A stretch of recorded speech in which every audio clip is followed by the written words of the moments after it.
Yo, what's going on, y'all? It's your guy Perrier, and we are back with another video, but this time we got a special treat for y'all. As y'all can see, I got this beast right here in front of me. We got the M1 iMac 24-inch in blue, and damn near the maxed out configuration.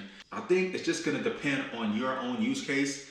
For me, I knew I wanted 16 gigs of RAM. I didn't want to go any lower than that. This is a machine, and I'll get into that a little bit, that I want to use for quite a bit. So I went with 16. If you're definitely on the fence, you have a very light workflow. You know, you're doing emailing, you're just web browsing, maybe watching content, you know, maybe using spreadsheets, whatever your workflow is, you could probably get away with 8 gigs. But 16 gigs, if you're doing anything more intensive, video, music production, I would say just go ahead, if you can afford it, go ahead and upgrade that RAM. You'll thank me later. So yeah, let's go.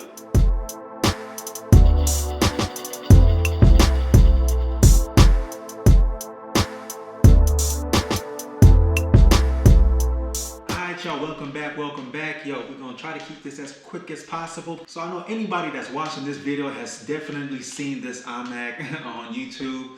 Y'all probably went through dozens, if not hundreds of unboxings that are on YouTube. So I was like, man, I'm not gonna go too deep into it. I got some B-roll for y'all as far as my unboxing experience. Super excited when I saw UPS show up to the door with it. And as you guys realize, you know, the unboxing experience itself was pretty cool. I kind of butchered my boxing experience because there was a piece of tape at the bottom that, you know, that I didn't quite take off. I guess I was in a rush, but you know, we got it out of the packaging.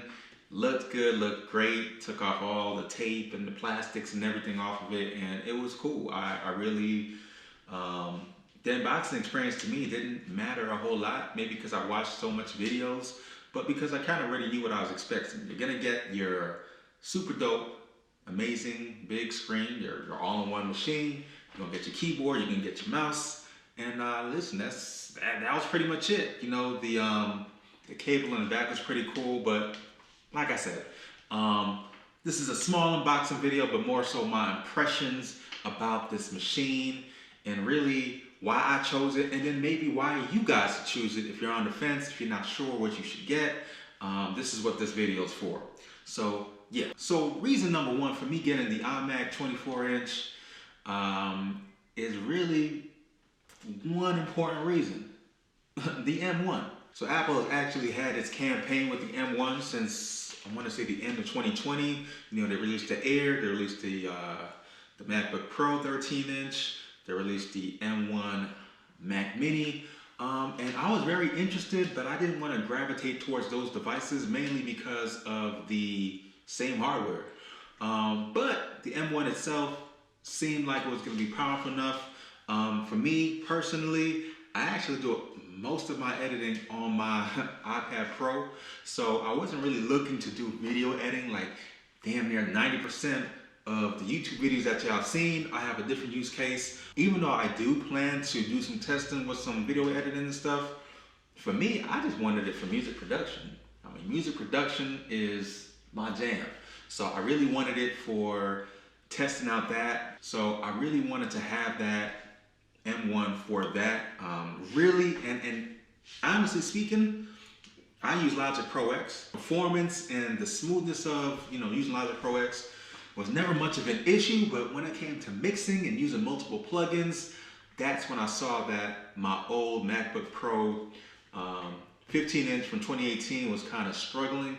Now, it's not just all roses and stuff. Obviously, Apple Silicon has to be updated for a lot of those plugins, a lot of that software that, you know, everybody's using. So right now, a lot of the software that I'm using, it has Rosetta 2 compatibility, which is good enough for the time being, but I really wanted it for the M1. Reason dos. Yo, I wanted that screen. I wanted that screen. My MacBook Pro that I was using, 2018 15-inch, it was fine.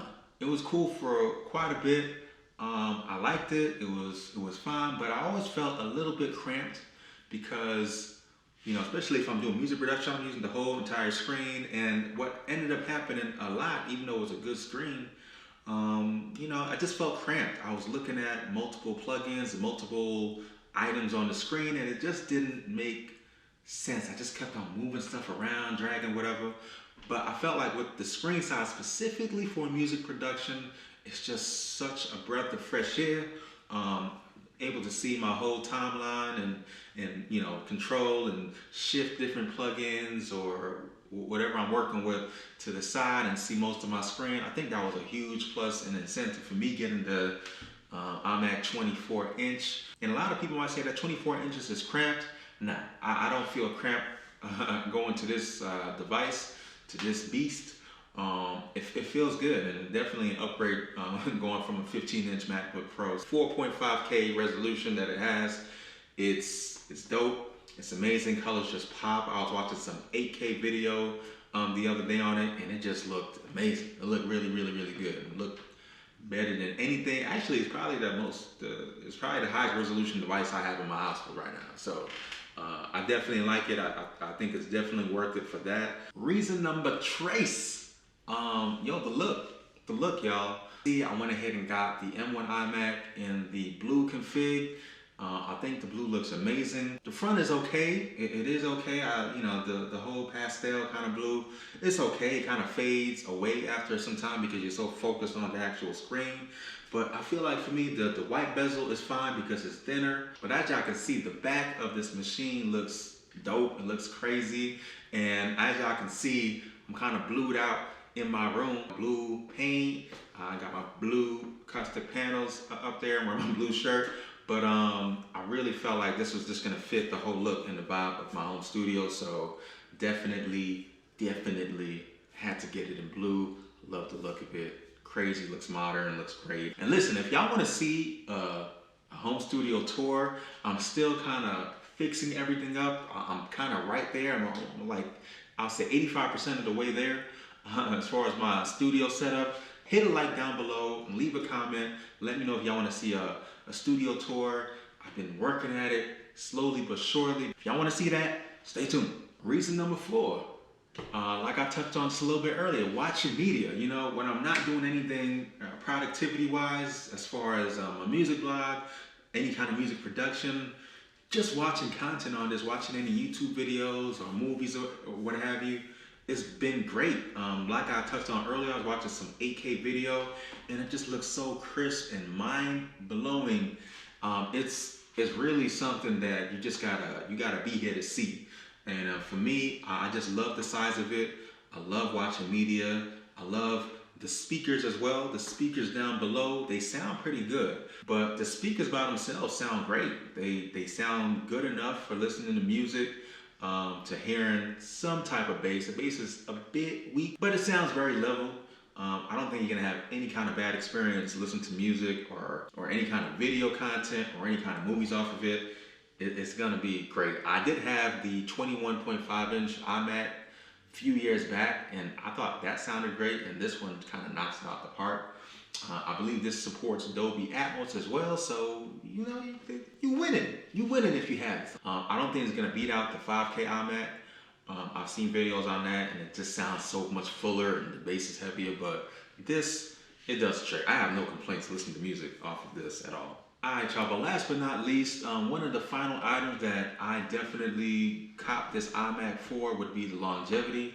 Kind of in the realm of the M1 and having the future-proofing there. I feel like the longevity of this device is gonna serve my needs for the next few years. I don't want to keep going back and forth and upgrading to the newest tech.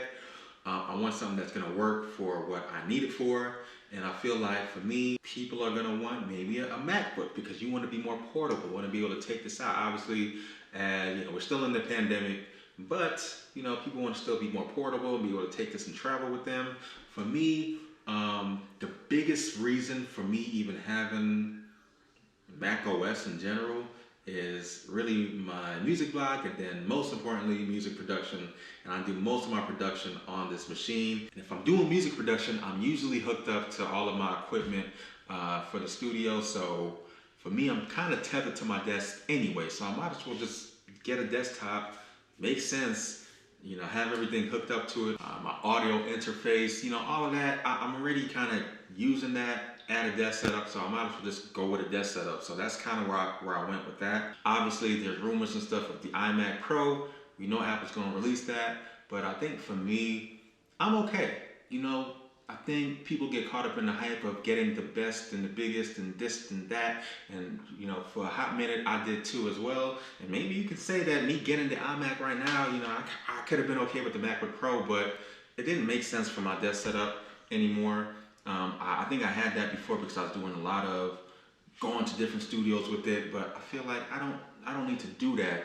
I can live with this.